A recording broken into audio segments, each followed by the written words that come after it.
विजय के पास। सोमदत्त, मुझे ये बताइए कि अब महाराष्ट्र के नेता इसको लेकर क्या कह रहे हैं? आज कर्नाटक असेंबली में एक प्रस्ताव भी पारित हुआ है, तो महाराष्ट्र के नेता हैं, उनका क्या कहना है? तो कुछ कनेक्शन प्रॉब्लम आ रही है, लेकिन ये जो पूरा मामला है इस समय, आपने देखा कि ये मामला पूरा सुप्रीम कोर्ट में इस समय है। अल्टीमेटली इस पूरे विवाद को अगर कोई सुलझा सकता है तो वो सुप्रीम कोर्ट है। अब कोर्ट इस पर क्या कुछ कहेगा ये हमें नहीं पता है, लेकिन ये जो पूरा विवाद है ये एक भावनात्मक मुद्दा है, और भावनात्मक मुद्दे को बसवराज बोम्मई की अगर आप नजर से देखें तो चुनाव के ठीक पहले, यानी कि 2023 में कर्नाटक में चुनाव है, तो चुनाव के पहले उनके सरकार की अकाउंटेबिलिटी ना पूछी जाए, इसलिए इस मुद्दे को काफी गर्म किया गया है। सोमदत्त शर्मा हमारे साथ जुड़ चुके हैं मुंबई से। सोमदत्त, महाराष्ट्र के नेता अब इस पूरे विवाद पर क्या कह रहे हैं? क्या है ताजा जानकारी आपके पास? जी देखिए, महाराष्ट्र और ये कर्नाटक का जो विवाद है दरअसल खत्म उस समय ही हो जाना चाहिए था जब गृह मंत्री ने मुलाकात की थी दोनों ही राज्यों के मुख्यमंत्री, और उसमें उप मुख्यमंत्री डिप्टी सीएम देवेंद्र फडणवीस भी पहुंचे थे।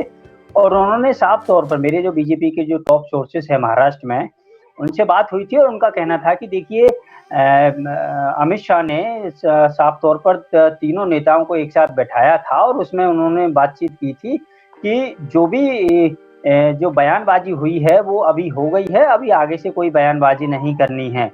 लेकिन मुझे नहीं लग रहा है कि ये जो विवाद है ये यहीं पर थमेगा, क्योंकि लगातार जो है हर दूसरे तीसरे दिन जो है वहाँ पर प्रदर्शन हो रहे हैं। बीजेपी के अलावा जो महाराष्ट्र के छोटे राजनीतिक दल हैं, इसके अलावा जो शिवसेना है, एनसीपी है, कांग्रेस है, इन्होंने तो मोर्चा ही खोल दिया है कि देवेंद्र फडणवीस और एकनाथ शिंदे की सरकार ने सरेंडर कर दिया है कर्नाटक सरकार के सामने। तो ये जो विवाद है ये इतनी जल्दी जो है शांत होने वाला नहीं है। हालांकि इतना जरूर कह सकते हैं कि जो बड़े नेता हैं दोनों ही राज्यों की तरफ से, चाहे मुख्यमंत्री हो, डिप्टी सीएम हो या मंत्री हो, उनको जो है जरूर हिदायत दी गई है कि आप किसी भी बड़ी जो है बयानबाजी से बचिए। लेकिन इतना हम जरूर कह सकते हैं कि दोनों ही राज्यों के मुख्यमंत्री या उप मुख्यमंत्री इस बात पर बिल्कुल अड़े हुए हैं कि एक भी इंच वो एक दूसरे राज्य को देना नहीं चाहते हैं।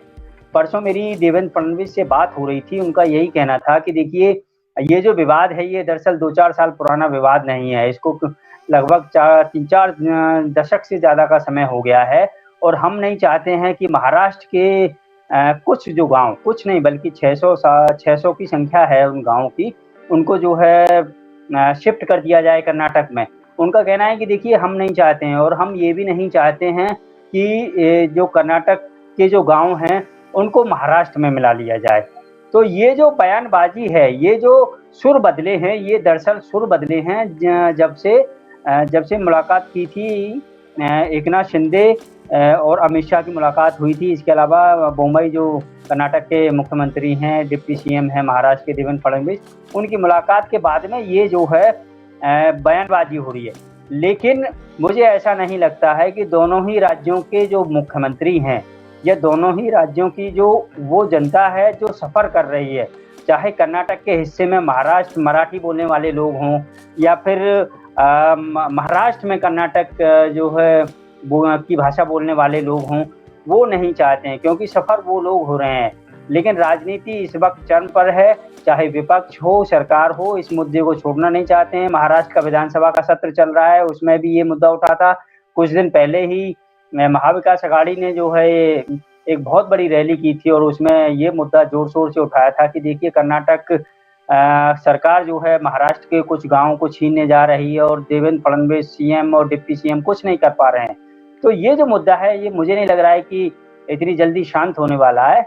इसमें हालांकि एक हाई कोर्ट में, सुप्रीम कोर्ट में भी ये मामला पहुंच गया है, लेकिन सबसे बड़ी जो जानकारी मेरे पास जो है वो यही है कि फिलहाल